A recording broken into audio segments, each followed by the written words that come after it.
The morning light hit the desk where Elias sat, staring at a stack of unpaid bills and a calendar filled with crossed-out dates. Each red mark felt like a scar on his timeline. He rubbed his eyes, his hands trembling slightly as he pushed the papers away, the friction of wood against paper the only sound in the room.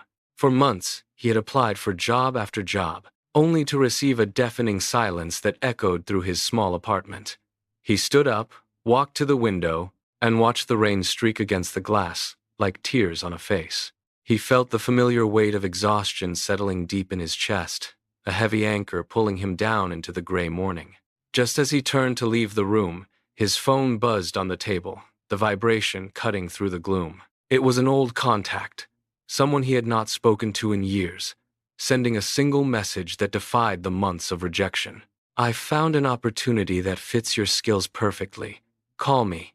Elias froze, the words burning into his mind. He looked at the screen, then back at the empty desk that had been his prison for so long. The silence was finally broken. He grabbed his coat, stepped out into the pouring rain, and started walking toward the station. Every step felt heavy, yet a new rhythm began to form in his pace. He reached the subway entrance, the wind whipping his coat, and found the turnstile jammed. It felt like one last obstacle from a world that wanted him to fail.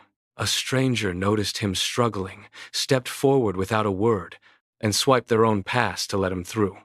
"Keep moving," the stranger said without looking back, disappearing into the crowd. Elias boarded the train, his heart racing against the rhythm of the tracks.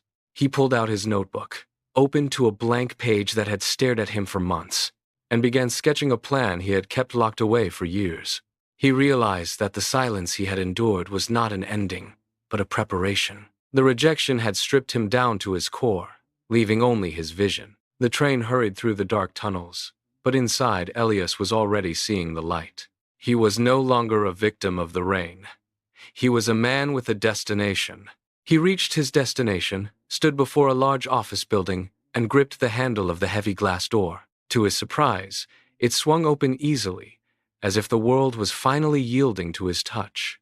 He walked into the lobby, his reflection caught in the polished floor, looking sharper and more determined than he felt. He looked at the elevator buttons, took a deep breath, and pressed the one for the top floor. He no longer felt the urge to look back at the rain outside. The gray world was behind him now.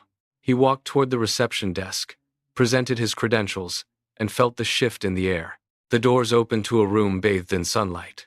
He sat down, picked up a pen, and signed his name. The waiting was over. The breakthrough had arrived exactly when he stopped fearing the uncertainty and started walking toward the door.